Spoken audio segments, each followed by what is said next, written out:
الحمد لله وكفى وسلام على عباده الذين اصطفى خصوصا على سيد الرسل وخاتم الأنبياء وعلى آله الأزكياء وأصحابه الأتقياء أما بعد.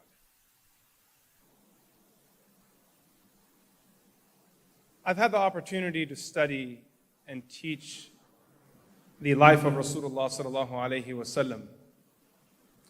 And every time I go through the beautiful story of our Prophet, I'm looking for new moments of inspiration, something that gives me strength, something that empowers me. There was one particular trait of Rasulullah sallallahu alaihi wasallam that boldly stands out. And that is the fact that Rasulullah sallallahu alaihi wasallam was very loyal to those that sacrificed with him and were by his side through this journey.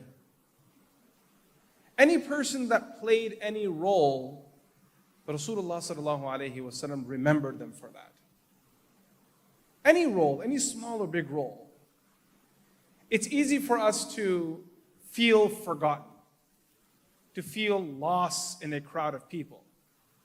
As talented as we may be, sometimes we wonder if anyone will come and tap us on our shoulder or hold our hand and say, I got you, I'm taking you up with me.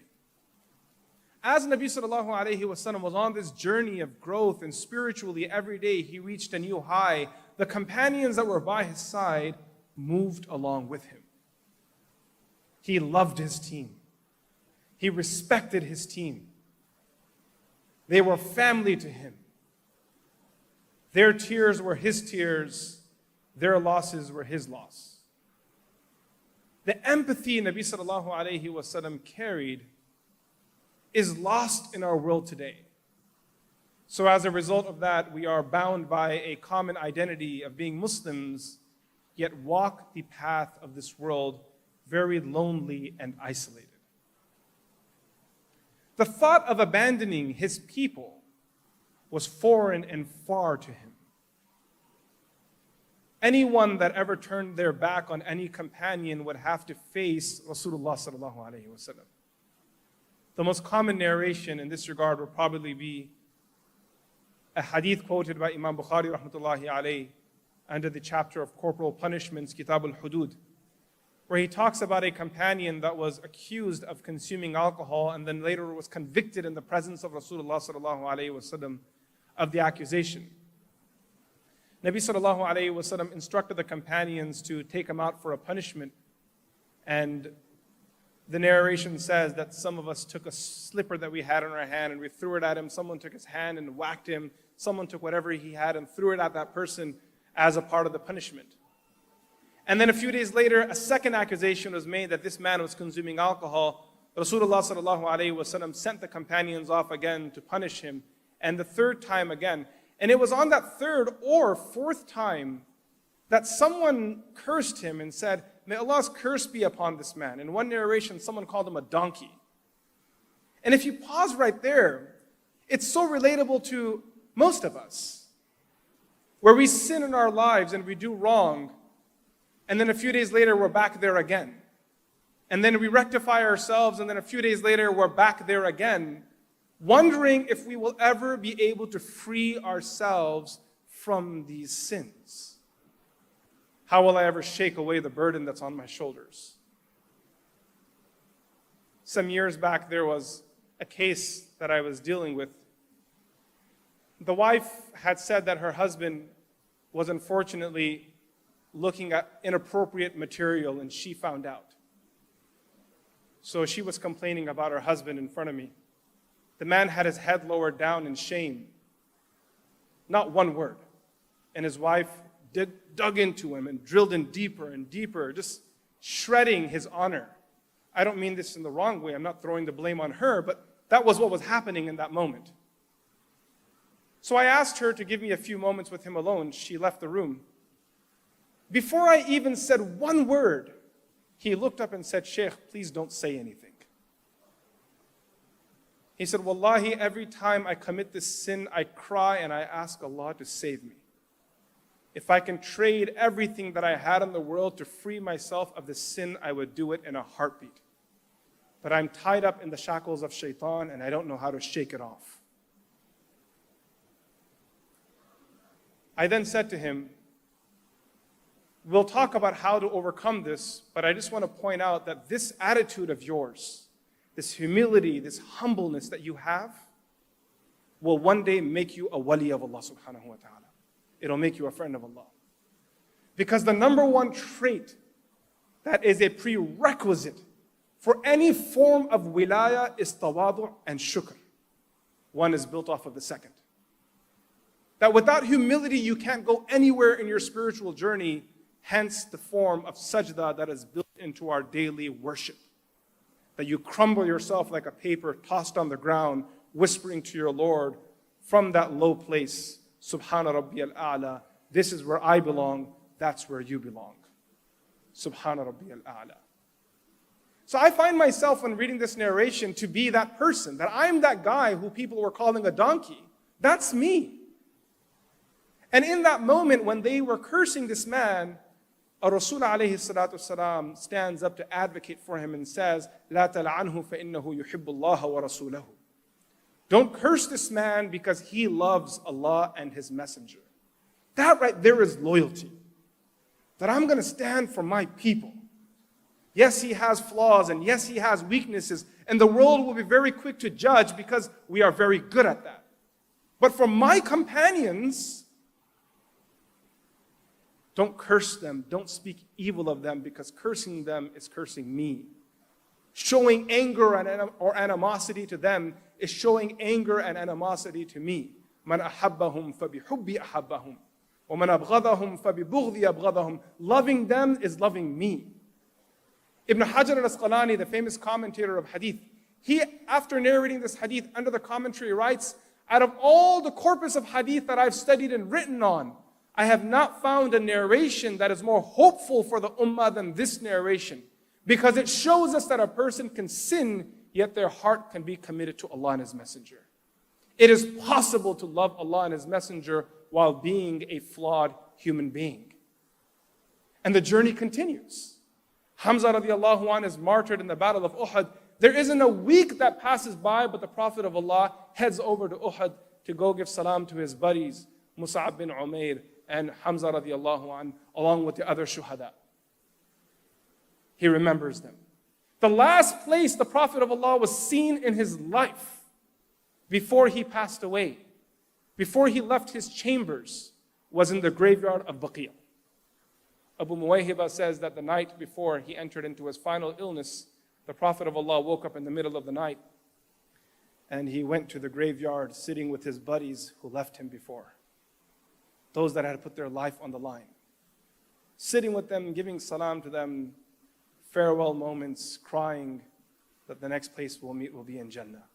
You guys were awesome. The final sermon the Prophet of Allah gives after Dhuhr Salah, he starts off the sermon by first and foremost turning to the Muhajirun and saying to them, y'all were awesome. You left everything for me. You came forward and were by my side and left your homes and came to Medina with me. I appreciate it. Then turned to the Ansar and said, you were the people that housed us when we needed someone. These emotions of loyalty are very deep and important because in reality, it is the only lifeline we have for the hereafter. Just knowing that the fact that I wear hijab in a Western country or wear niqab in a Western country where all eyes of the media and people on the streets are locked onto me, my identity is at question, and yet I choose to be a Muslim in the middle of all this confusion. Don't be fooled to believe the Prophet of Allah won't give you a high five on the Day of Judgment. He's not someone to walk past you. He loved an alcoholic. He embraced him. He was a person of empowering. You won't find the Prophet of Allah stomping on other people's identities or who they were. That's what it means to be prophetic. And it was these people who grew up under this mentorship of Rasulullah sallallahu alaihi wasallam that then embodied these unique characteristics that then brought their mention in the eternal kalam of Allah subhanahu wa ta'ala, al-Qur'an al-Kareem. That Allah subhanahu wa ta'ala references these people. And when Allah talks about them in the Qur'an, and when Allah talks about anyone in the Qur'an, it is on the basis of moral and ethical values, spiritual values. That's why people are mentioned in the Qur'an. It's not a historical text. History is coincidental. The main message is salvation. How does a person find success? So the companion who was one day passing by the gathering of Rasulullah sallallahu alaihi wasallam while the Prophet of Allah was entertaining a visitor, trying to find someone to host him for the night, and the companion sees the Prophet of Allah asking, and he says, I'll take him home. And when he heads home and asks his family members, what do we have to offer? And there's nothing available. She says that there's only a little food. He says to her, put the kids to sleep. When it's time to eat, turn the lantern off.